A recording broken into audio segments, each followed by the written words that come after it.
Welcome back to Panacea. आजकल date है आज की 24 नवंबर और बिना वक्त जाया किए हम लोग शुरुआत करेंगे न्यूज़पेपर रीडिंग की और देखेंगे कि आज के अहम एडिटोरियल्स क्या हैं। तो दोस्तों आज मैं शुरुआत करूंगा फ्रंट पेज से, बिकॉज एक एडिटोरियल जो इलेक्शन कमीशन के ऊपर आया है उसी से जुड़ा हुआ एक आर्टिकल आपको दिखाई देगा फ्रंट पेज पर।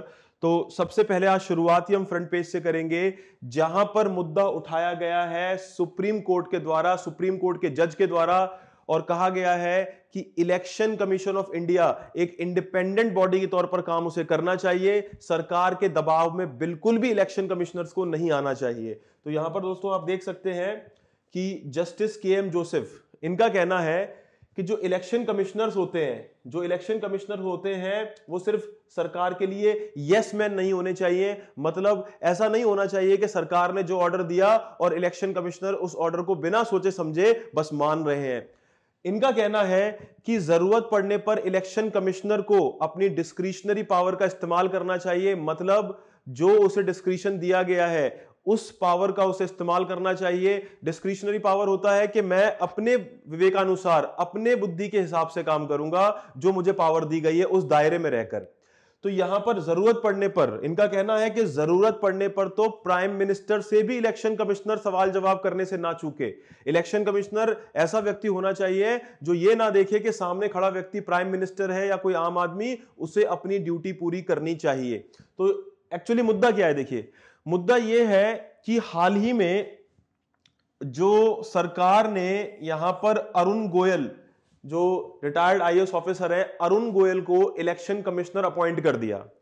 तो इन्होंने, सुप्रीम कोर्ट ने क्या किया है, सुप्रीम कोर्ट ने तुरंत फाइल मांग ली है सरकार से कि आपने किस तरीके से इन्हें इलेक्शन कमिश्नर बनाया है, क्योंकि 2 दिन पहले उन्होंने वॉलंटरी रिटायरमेंट लिया और उसके तुरंत बाद उन्हें अपॉइंट कर दिया गया भारत का इलेक्शन कमिश्नर और तुरंत उन्होंने चार्ज जो है ले लिया। तो सुप्रीम कोर्ट का कहना है कि हमें बताइए तो सही कि इतना जल्दी जल्दी ये सब कैसे हो गया और किस प्रोसीजर को आपने फॉलो किया है। तो इस बात को लेकर ये सारा मुद्दा है। इनफैक्ट सुप्रीम कोर्ट में ऑलरेडी बहुत सारी पेटिशंस लगी हुई हैं इस बात को लेकर कि इलेक्शन कमिश्नर जो है अपॉइंट किस क्राइटेरिया पर होते हैं, क्या उनका मोड ऑफ अपॉइंटमेंट है, वो किस चीज को ध्यान में रखकर उन्हें अपॉइंट किया जाता है। दोस्तों यहां पर चिंता की बात यह है कि हमारे संविधान में कोई भी क्राइटेरिया यहां पर मेंशन नहीं है अपॉइंटमेंट के लिए। मतलब कि चीफ जस्टिस का, यहां पर चीफ जस्टिस या बाकी सुप्रीम कोर्ट के जजेस हैं, उनका यह कहना है कि हमें यहां पर एक सुधार लाने की जरूरत है, क्योंकि संविधान में कहीं भी नहीं लिखा कि जो इलेक्शन कमिश्नर्स होंगे उनका अपॉइंटमेंट का क्राइटेरिया होगा क्या। तो सीधा सीधा एक इल्जाम लगता है कि सरकार कहीं ना कहीं इस बात का मिसयूज कर रही है और अपने फेवरेट लोगों को इलेक्शन कमिश्नर के तौर पर बतौर पद पर तैनात कर रही है। तो यहां पर इन्होंने इसी मुद्दे को उठाया है और इसी चीज को अब हम लोग आगे देखेंगे एक एडिटोरियल में। यहां पर मैं एक बात बता दूं, जुडिशरी चाहती है हमारी कि कहीं ना कहीं एक कमिटी बने और उस कमिटी में जुडिशरी का भी रिप्रेजेंटेशन हो। इलेक्शन कमिश्नर्स को अपॉइंट करने का काम वो कमिटी करेगी, लेकिन हाल फिलहाल ऐसी कोई कमिटी नहीं है, ऐसा कोई प्रोसीजर है ही नहीं। तो हम लोग आगे बढ़ते हैं।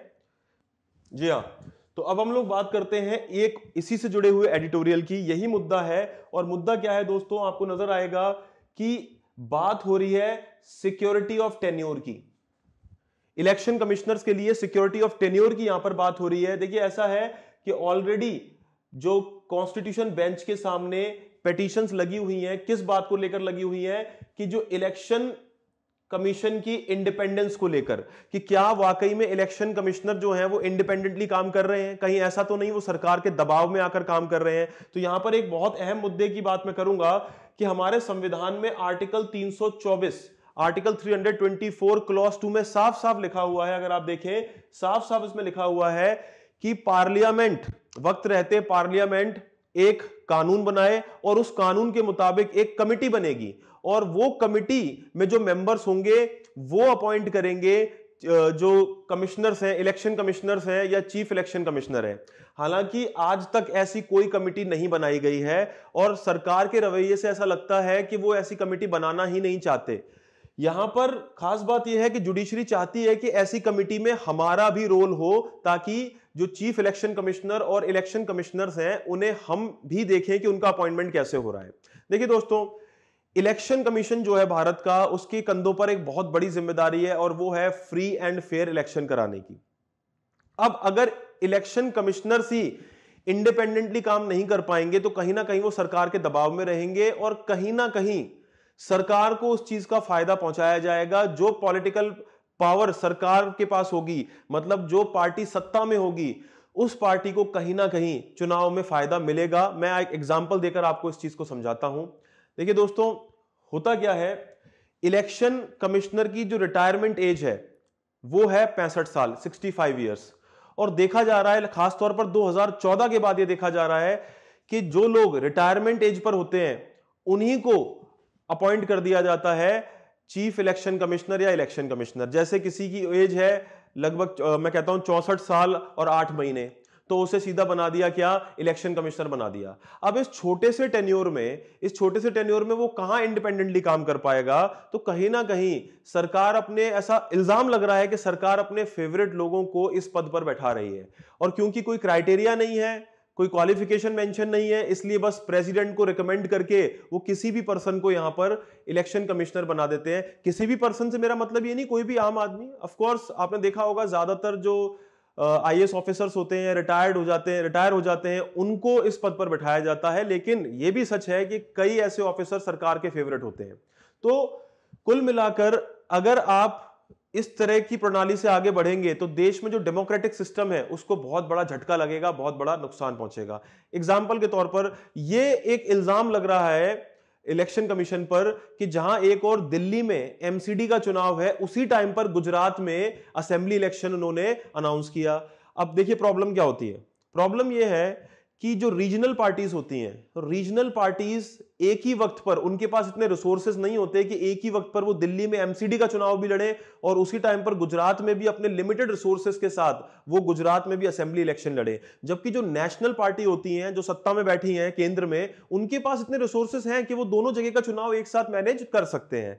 तो कहीं ना कहीं ये इल्जाम लगातार इलेक्शन कमीशन ऑफ इंडिया पर लग रहा है कि आप सरकार के हाथ की कठपुतली बनकर यहां काम कर रहे हैं। तो दोस्तों बात यह है कि आर्टिकल 324 को लेकर अभी तक पार्लियामेंट ने ऐसी कोई कमिटी बनाने की बात नहीं की है। और अभी आप देख सकते हैं हाल ही में एक इलेक्शन कमिश्नर का अपॉइंटमेंट इतनी जल्दबाजी में किया गया है। हालांकि यहां पर एक प्रोविजन है कि सीनियरिटी के बेसिस पर अपॉइंट किया जाता है। जैसे 2 लोग इलेक्शन कमिश्नर होते हैं और एक चीफ इलेक्शन कमिश्नर होता है, तो सीनियरिटी के बेस पर फिर प्रमोशन होता है कि कौन चीफ इलेक्शन कमिश्नर बनेगा। लेकिन सरकार आजकल इन चीजों का भी ध्यान नहीं रख रही है। तो यहां पर राइटर ने एक अहम मुद्दा उठाया है और यही मुद्दा जुडिशरी का भी कहना है कि एक तरफ चीफ इलेक्शन कमिश्नर को सिक्योरिटी ऑफ टेन्योर है। सिक्योरिटी ऑफ टेन्योर मतलब आप चीफ इलेक्शन कमिश्नर को सीधे सीधे एक ऑर्डर देकर हटा नहीं सकते, उसे आप बिल्कुल वैसे ही हटाएंगे जैसे सुप्रीम कोर्ट के एक जज को आप हटाते हैं। कैसे हटाते हैं? पार्लियामेंट में वोटिंग के थ्रू। लेकिन इलेक्शन कमिश्नर्स को सिक्योरिटी ऑफ टेन्योर नहीं है, उन्हें तो तुरंत हटाया जा सकता है। तो पूरा मुद्दा क्या है? पूरा मुद्दा यह है कि इलेक्शन कमीशन ऑफ इंडिया, जिसे इंडिपेंडेंटली काम करने की जरूरत है ताकि देश में डेमोक्रेटिक स्ट्रक्चर बना रहे। भारत दुनिया में एक मिसाल कायम करता है सबसे बड़े डेमोक्रेसी की, तो वो चीज कायम रहे। वहीं दूसरी ओर लगातार इन प्रोविजंस की वजह से इलेक्शन कमीशन की पावर कहीं ना कहीं अंडरमाइन हो रही है। कहीं ना कहीं उस पर इल्जाम लग रहा है कि वो सरकार को फायदा पहुंचाया जा रहा है, सरकार अपने कुछ खास लोगों को इस पद पर तैनात कर रही है। और अगर ऐसा होगा तो जाहिर सी बात है हमारे डेमोक्रेटिक सिस्टम को एक बड़ा नुकसान है। तो कुल मिलाकर ये एडिटोरियल एक बहुत अहम मुद्दे की तरफ हमारा ध्यान ले जाता है, और वो है कि हमारे देश में इलेक्शन कमीशन एक इंडिपेंडेंट बॉडी के तौर पर उसको काम करना चाहिए। दोस्तों अब चलते हैं दूसरे एडिटोरियल की तरफ, जो बात करता है चाइल्ड मेल न्यूट्रिशन की। याद रखिएगा दोस्तों, जब बात होती है चाइल्ड मेल न्यूट्रिशन की तो आपके अलग अलग एग्जाम्स के लिए ये टॉपिक बहुत ही जरूरी है। और यहां जो राइटर हैं, आप राइटर के बारे में जान लीजिए। शुभजीत चट्टोपाध्याय ये राइटर है, इन्होंने आर्टिकल लिखा है। ये कौन है? ये काम करते हैं गवर्नेंस और पब्लिक सेक्टर में अलग अलग प्रोजेक्ट्स के रिफॉर्म्स को लेकर। तो दोस्तों यहां पर हमें समझना है कि मैल न्यूट्रिशन की प्रॉब्लम भारत में क्यों आजकल इतनी ज्यादा बढ़ गई है। मैं आजकल नहीं कहूंगा, लगातार हम देख रहे हैं कि भारत में मैल न्यूट्रिशन एक बहुत बड़ा फैक्टर है। और अभी अभी हमारे सामने एक बहुत बड़ी रिपोर्ट आई, जिसको हालांकि भारत सरकार ने मानने से इनकार भी किया है, लेकिन सिर्फ किसी चीज को इनकार करने से बात नहीं बनेगी। आप आंखें बंद नहीं कर सकते हैं, आपको उस कठोर सच्चाई को फेस करना होगा और उसके लिए काम भी करना होगा। तो यहां पर ग्लोबल हंगर इंडेक्स 2022 में भारत की रैंक आई है 107 121 देशों में, जो बहुत ही मिजरेबल सिचुएशन है यहां पर। हालांकि सरकार का कहना है कि ये रिपोर्ट जो है, ये रिपोर्ट की जो फाइंडिंग्स हैं, हम इससे इत्तेफाक नहीं रखते, हम इसे नहीं मानते हैं, और ये कहीं ना कहीं एक कॉन्स्पिरेसी है भारत के खिलाफ। लेकिन ऐसा नहीं है, ये बात सच बिल्कुल नहीं है, क्योंकि भारत के अपने बहुत सारे सर्वे बताते हैं कि भारत में हालात बहुत खराब है। यहां पर आप देख सकते हैं कि भारत का अपना India's national family health survey जो है, वो बताता है कि भारत में 35% से ज्यादा बच्चे ऐसे हैं जो स्टंटेड हैं, 19% से ज्यादा बच्चे ऐसे हैं जिनमें वेस्टिंग है, और 32% से ज्यादा बच्चे ऐसे हैं जो अंडरवेट हैं। मतलब क्या होता है, देखिए, स्टंटिंग का मतलब होता है जब किसी बच्चे की हाइट जो है उसकी उम्र के मुताबिक कम रह जाए, that is called stunting. Wasting का मतलब क्या होता है, वेस्टिंग का मतलब होता है जब किसी बच्चे का जो वजन है उसकी हाइट के मुताबिक वजन उतना ना हो, तो कहते हैं बच्चे की ग्रोथ क्या है, कम है, और उसे वेस्टिंग बोलते हैं। तो हमारा खुद का सर्वे इस तरफ हमारा ध्यान ले जा रहा है कि वाकई में भारत में ये समस्याएं हैं। तो राइटर का कहना है कि ये समस्याएं क्यों है, जरा इन पर एक नजर डालते हैं। तो सबसे पहली चीज, जो गवर्नमेंट स्कीम्स हैं वो डिलीवर कर नहीं पा रही हैं।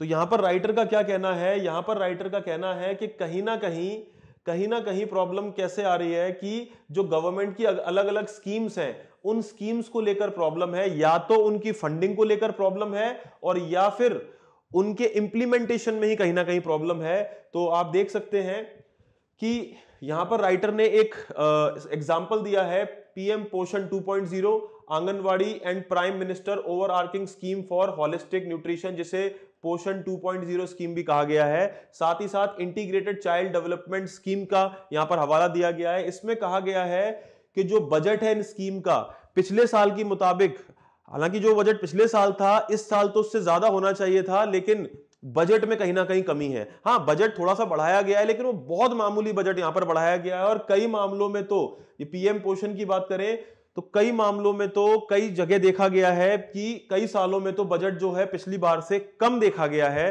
तो जहां बजट बढ़ना चाहिए वहां पर बजट कम किया गया है। और अगर इस तरह की स्कीम्स, अब ये सारी स्कीम्स क्या हैं, ये नाम से ही पता चल रहा है, ये बच्चों को पोषण देने के लिए, न्यूट्रिशन देने के लिए स्कीम है। अगर इनका बजट ही कम रहेगा तो उनको प्रॉपर न्यूट्रिशन मिलेगा कैसे? और इस तरह कुपोषण की समस्या तो भारत में बनी रहेगी, और अगर समस्या बनी रहेगी तो ग्लोबल हंगर इंडेक्स जैसी रिपोर्ट में भारत की रैंकिंग कैसे सुधरेगी?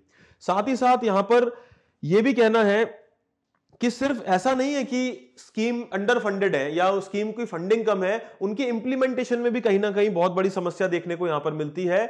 यहां पर आप देख सकते हैं कि जो झारखंड, असम, उत्तर प्रदेश, राजस्थान जैसे जगहों पर चाइल्ड डेवलपमेंट प्रोजेक्ट ऑफिसर की पोस्ट 50% से ज्यादा पोस्ट अभी भी खाली हैं। अगर आप अफसरों को अपॉइंट ही नहीं करेंगे तो वो इन स्कीम्स का इंप्लीमेंटेशन कैसे करेंगे? तो सिर्फ बात फंडिंग की नहीं है, फंडिंग के अलावा इंप्लीमेंटेशन भी है। जब तक आप अफसरों को अपॉइंट नहीं करेंगे तब तक स्कीम्स का इंप्लीमेंटेशन भी ठीक से नहीं हो पाएगा। साथ ही साथ यहां पर जैसे कि बात की गई है पीएम पोषण, जैसे मिड डे मील स्कीम, तो मिड डे मील स्कीम जो है, स्कूलों में आपको पता है बच्चों को एक वक्त का खाना दिया जाता है। तो यहां एक बहुत बड़ी कमी देखने को मिलती है।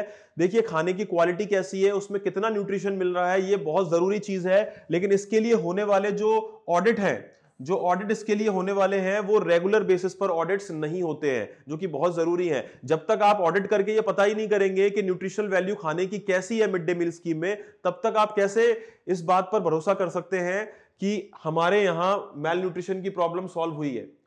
तो पॉइंट क्या है यहां पर? पॉइंट ये है कि इसका सॉल्यूशन निकालिए। सॉल्यूशन के तौर पर कहा जा रहा है कि जो कैश ट्रांसफर यहां पर प्रायोरिटाइज किया जाए, जैसे कि अलग अलग चीजों में कैश ट्रांसफर होता है, डायरेक्ट कैश ट्रांसफर होता है, आपको पता है।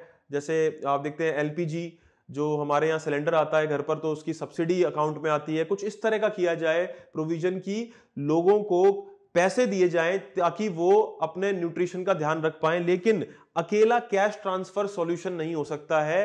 क्यों नहीं हो सकता?